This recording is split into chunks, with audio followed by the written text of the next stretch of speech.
اعوذ باللہ من الشیطان الرجیم بسم اللہ الرحمن الرحیم وَلَقَدْ أَرْسَلْنَا مُوسَى بِآيَاتِنَا أَنْ أَخْرِجْ قَوْمَكَ مِنَ الظُّلُمَاتِ إِلَى النُّورِ وَذَكِّرْهُمْ بِأَيَّامِ اللَّهِ إِنَّ فِي ذَلِكَ لَآيَاتٍ لِكُلِّ صَبَّارٍ شَكُورٍ وَإِذْ قَالَ مُوسَى لِقَوْمِهِ اذْكُرُوا نِعْمَةَ اللَّهِ عَلَيْكُمْ إِذْ أَنْجَاكُمْ مِنْ آلِ فِرْعَوْنَ يسومونكم سوء العذاب ويذبحون أبناءكم ويستحيون نساءكم وفي ذلكم بلاء من ربكم عظيم وإذ تأذن ربكم لئن شكرتم لأزيدنكم ولئن كفرتم إن عذابي لشديد اور یقیناً ہم نے موسیٰ علیہ السلام کو اپنی آیات کے ساتھ بھیجا کہ آپ اپنی قوم کو اندھیریوں سے نکال کر روشنی کی طرف لاؤ اور ان کو اللہ کے دن یاد دلاؤ۔ یقیناً اس میں نشانیاں ہیں ہر صبر کرنے والے اور شکر کرنے والے کے لیے۔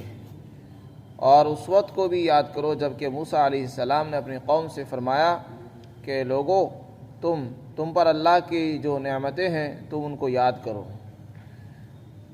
چنانچہ انہی نعمتوں میں سب سے بڑی نعمت یہ ہے کہ جب اللہ نے تم کو فرعون کی قوم سے نجات عطا فرمائی، جو فرعون کی قوم تم کو بری سزا دیا کرتے تھے اور تمہارے بیٹوں کو ذبح کر دیا کرتے تھے اور تمہاری عورتوں کو زندہ چھوڑتے تھے، اور اس میں بڑی آزمائش ہے تمہارے پروردگار کی طرف سے۔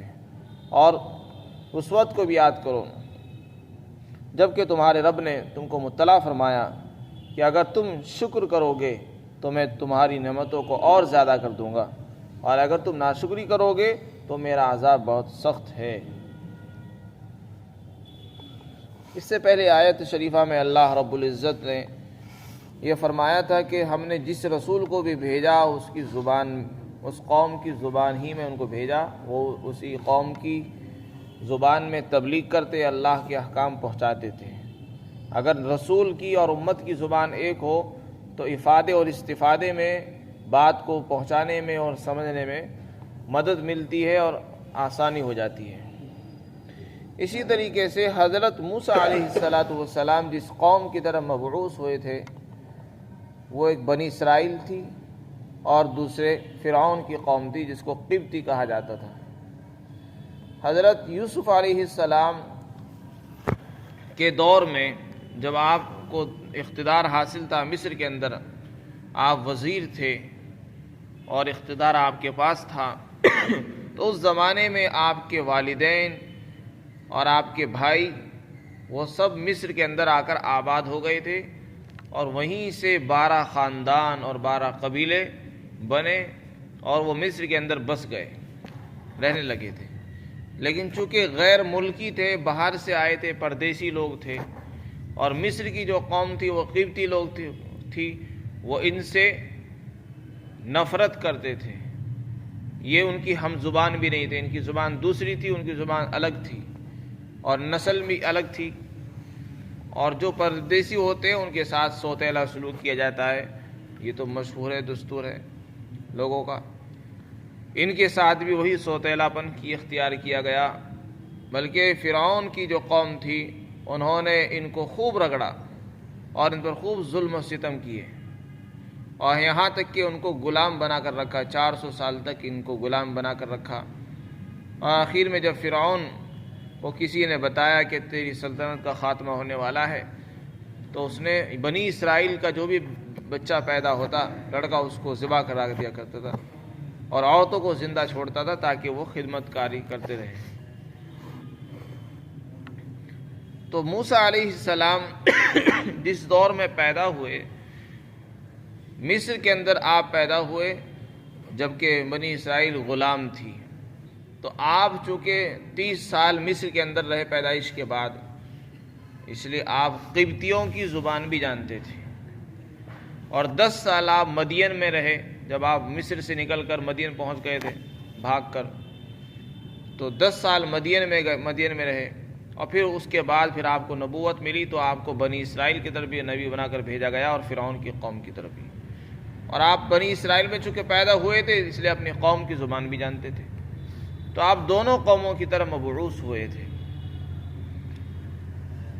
تو یہاں پر اللہ تعالیٰ نے اسی کا ذکر فرمایا کہ ہم نے موسیٰ علیہ السلام کو بھی بھیجا تھا، اپنی نشانیاں دے کر فرعون کی قوم کے پاس بھیجا تھا.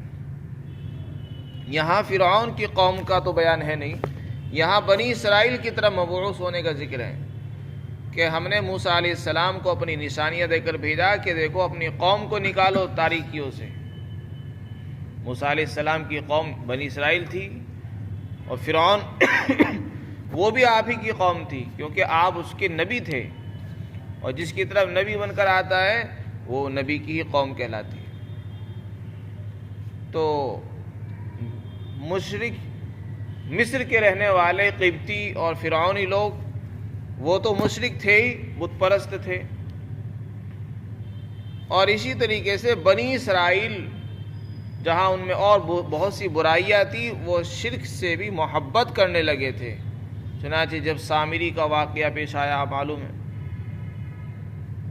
سامری نے بچڑا بنایا تو اس کی عبادت کرنے لگے، اور جب آپ کو سمندر پار کرا دیا گیا اور ان کا کسی بت پرست قوم کے پاس سے گزر ہوا تو بنی اسرائیل کہنے لگے موسیٰ اجعل لنا الہا کما لہم آلہہ، کہ جیسے ان کے خدا ہیں اسی طرح ہمارے لیے بھی کوئی خدا بنا کر دے دیجئے تاکہ ہم بھی اس کو سامنے رکھ کر اس کی عبادت کیا کریں، جیسے کہ یہ لوگ اپنے خدا کو سامنے رکھ کر اس کی عبادت کرتے ہیں بت پرست لوگ. تو یہ مزاج اور یہ ان کے الفاظ یہ بتاتے ہیں کہ ان کے اندر بھی شرک کی بو تھی اور وہ شرک سے محبت کرتے تھے اور مشرکین سے ان کو لگاؤ تھا، جبھی تو انہوں نے بتوں کی تمنا اور خواہش ظاہر کی تھی. اور یہ شرک یہ اندھیری ہے، کفر یہ بھی ایک اندھیرا ہے. جتنی بھی برائیاں ہیں دنیا کے اندر سب اندھیرے ہیں. اللہ تعالیٰ نے موسیٰ علیہ السلام کو حکم دیا کہ آپ اپنی قوم کو اندھیروں سے نکالو. تو آپ کی قومیں دونوں ہو گئی، فرعون کی قوم وہ بھی آپ ہی کی قوم تھی اور بنی اسرائیل وہ تو آپ کی خاندانی قوم تھی، اور دونوں ہی شرک کے اندر مبتلا تھے. اس لیے دونوں کو نکالنے کا حکم ہے کہ آپ ان دونوں کو اندھیریوں سے نکالو. کون سی اندھیریاں تھی؟ کفر کی اندھیری، شرک کا اندھیرا اور گناہوں کی دلدل. ان اندھیروں سے نکال کر حکم دیا ایمان کی روشنی میں لاؤ ان کو ایمان کی شمع جلا کر دکھاؤ کہ ایمان کیا چیز ہے. پھر حضرت موسیٰ علیہ السلام کو دوسرا حکم یہ ہوا کہ آپ ان کو اللہ کے دن یاد دلاؤ. دن تو سارے اللہ کے ہی ہوتے ہیں چونکہ سب اللہ نے بنائے ہیں. یہاں دنوں سے مراد ہے مصیبت کے دن، وہ حادثات جو انسان کی زندگی میں پیش آتے ہیں، برے دن، وہ انسان یاد کرتا ہے. جب اس کو کوئی نعمت ملتی ہے تو اس کا احساس ہوتا ہے کہ ہاں ایک وقت وہ بھی تھا، ہمارے یہ دن بھی گزرے ہیں سختیوں کے، تو پھر اس کو اپنی نعمت کی قدر یاد آتی ہے. بنی اسرائیل پر بھی مصیبت کے دن گزرے تھے، غلامی کے دن گزرے تھے. 400 سال تک وہ غلام رہے اور فرعون اور اس کی قوم کے لوگ ان کو رگڑتے رہے، پیستے رہے، ان کے بچوں کو ذبح کرتے رہے، ان کی عورتوں کو غلام اور باندی بنا رکھا تھا انہوں نے، اور ان کو بری سزا دیا کرتے تھے. تو یہ مصیبت کے جو دن تھے ان کو یاد دلائے جا رہے ہیں. جب انسان مصیبت کو یاد کرتا ہے تو اس کو نعمت کی قدر معلوم ہوتی ہے. تو اللہ تعالیٰ بنی اسرائیل کو شکر کی طرف لانے کے لیے ان کے جو برے دن تھے حادثات کے وہ یاد دلوا رہے ہیں کہ آپ ان کو یاد دلاؤ. ان کو کہو کہ یاد کرو اپنے برے دن تاکہ تمہیں شکر کی توفیق ہو جائے. فرمایا سب سے بڑا انعام یہ ہے کہ اللہ نے تم کو فرعون کے چنگل سے نکال لیا. یہ برے دن تھے، وہ برے دن تمہارے گزر گئے. اب اللہ کا شکر ادا کرو، اللہ کی نعمتوں کو یاد کرو. اللہ کی نعمتیں یاد کرنے سے اور اپنے پرانے جو دن ہیں ان کو یاد کرنے سے انسان کو شکر کی توفیق ہوتی ہے اور نعمتیں بڑھ جاتی ہیں. فرمایا وَذَكِّرْهُمْ بِأَيَّامِ اللَّهِ، اور ان کو اللہ کے دن یاد دلاؤ، کیونکہ اس میں ہر صبر کرنے والے کے لیے اور شکر کرنے والے کے لیے اس میں نشانیاں موجود ہیں. چنانچہ جب اللہ تعالیٰ نے موسیٰ علیہ السلام کو حکم دیا تو حضرت موسیٰ علیہ السلام نے اللہ کے حکم کے مطابق ان کو پھر نصیحت کرنی شروع کی. اس کا بیان دوسری آیت میں. موسیٰ علیہ السلام نے اپنی قوم سے فرمایا کہ لوگو، اللہ کے جو جو انعامات تم پر ہیں اور ہو رہے ہیں وہ یاد کرو. وہ کون کون سے انعام ہیں؟ بے شمار انعام ان پر ہوئے جو قرآن میں بہت سی جگہوں پر آئے ہیں. وادی تی کے اندر بہت سے انعامات ہوئے. ایک بڑا انعام جو ان پر ہوا ہے وہ ہے غلامی سے آزادی کا. فرعون کی غلامی سے جب ان کو آزاد کیا گیا، یہ سب سے بڑا انعام ہے. یہ برے دن یاد کرنا اور پھر اس نعمت کو یاد کرنا کہ اللہ نے ان سے چھٹکارا دیا اور آزادی عطا فرمائی. یہ آزادی یہ بھی ایک اللہ کی بڑی نعمت ہے.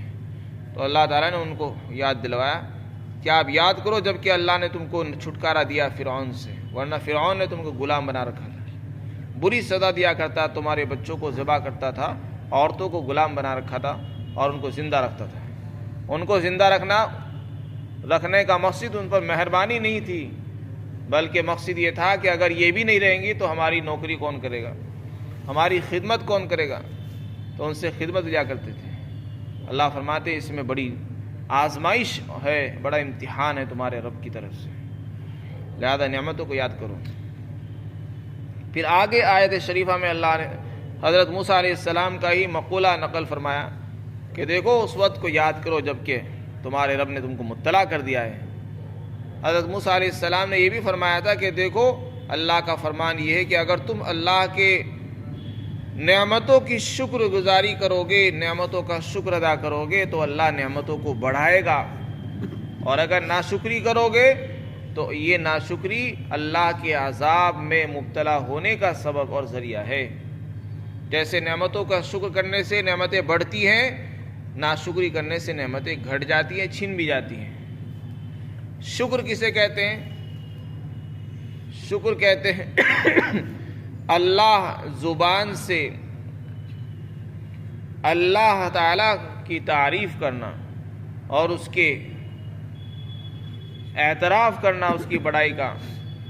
شکر جیسے زبان سے ہوتا ہے اسی طرح دل سے بھی ہوتا ہے، اسی طرح اعضاء اور جوارح ہاتھ پیر سے بھی ہوتا ہے. علماء نے لکھا ہے کہ انسان جیسے زبان سے شکر کرتا ہے، الحمدللہ کہتا ہے، اللہ کا شکر ہے یہ ادا کرتا ہے، اسی طرح دل سے بھی اس کو شکر کرنا چاہیے اور دل میں بھی اللہ کو بڑا سمجھتا رہے، اور اسی طرح اپنے ہاتھ پیر آنکھ ناک کانوں سے بھی اللہ کا شکر ادا کرے. آنکھ ناک کانوں سے اعضاء جوارح سے شکر کرنے کی شکلیں یہ ہیں کہ یہ جو اللہ کی دی ہوئی نعمتیں ہمارے پاس ہیں ان کو اللہ کی مرضی پر خرچ کر دے، یہ بھی شکر ہے. اللہ کی نعمتوں کو اللہ کی مرضی پر لگانا یہ بھی شکر گزاری ہے، اور اللہ کی نعمتوں کو اس کی نافرمانی کے کاموں میں خرچ کر دینا یہ ناشکری ہے. اللہ نے ہمیں نگاہیں دی ہے، ان کا صحیح استعمال ہو جائے، کان دیے ان کا صحیح استعمال ہو، زبان کا صحیح استعمال ہو، ہاتھ پیر کا صحیح استعمال ہو جائے، یہ شکر گزاری ہے. کان غلط سن رہے ہوں، آنکھیں غلط دیکھ رہی ہوں، زبان غلط بولتی ہو، جھوٹ بولتی ہو، غیبتوں میں مبتلا ہو، یہ اس نعمت کی ناشکری ہے. ہاتھ غلط چلیں اور قدم گناہوں کی طرف بڑھ رہے ہوں تو یہ ناشکری ہے. اسی طرح اللہ نے جو مال دیا ہے وہ اللہ کے راستے میں خرچ ہو، اللہ کو راضی کرنے والے کاموں میں خرچ ہونا چاہیے. جس کام سے اللہ ناراض ہوتا ہو، گناہوں کے کاموں میں اس کو خرچ کرنا یہ ناشکری ہے. تو شکر گزاری صرف اتنا کہہ دینا الحمدللہ ہی نہیں، بلکہ اللہ کی نعمتوں کو اس کی مرضی پر خرچ کرنا یہ بھی شکر گزاری ہے. آگے فرمایا اگر شکر نہیں کرو گے تو عذاب میں مبتلا کر دیے جاؤ گے. قرآن میں کتنے ایسے واقعات ہیں. اللہ فرماتے ہیں ہم نے قوم سبا پر بڑے بڑے انعامات فرمائے، ان کو باغات عطا فرمائے، جب انہوں نے ناشکری کی وہ سب چھین لیے گئے. باغات کو اللہ نے تباہ کر دیا. ان کے جو پانی کے ڈیم بنے ہوئے تھے وہ بڑی نعمت تھی پانی، لیکن اسی پانی کو اللہ نے تباہی کا بربادی کا ذریعہ بنا دیا، وہ قوم تباہ ہو گئی. تو جو چیزیں ہمیں راحت کا سبب نظر آتی ہیں اللہ تعالیٰ انہی سے ہلاکت نکال کر لے آتے ہیں. اس لیے انسان کو اپنے اسباب پر اپنے مال پر، دولت پر بھروسہ نہیں کرنا چاہیے۔ جس مال سے ہمیں راحت مل رہی ہے وہی مال ہماری تباہی کا بھی ذریعہ بن سکتا ہے، بس یہ اللہ کی مرضی پر موقوف ہے۔ انسان کو اللہ کی طرف جھکے رہنا چاہیے۔ اللہ تعالی ہم سب کو عمل کی توفیق عطا فرمائے۔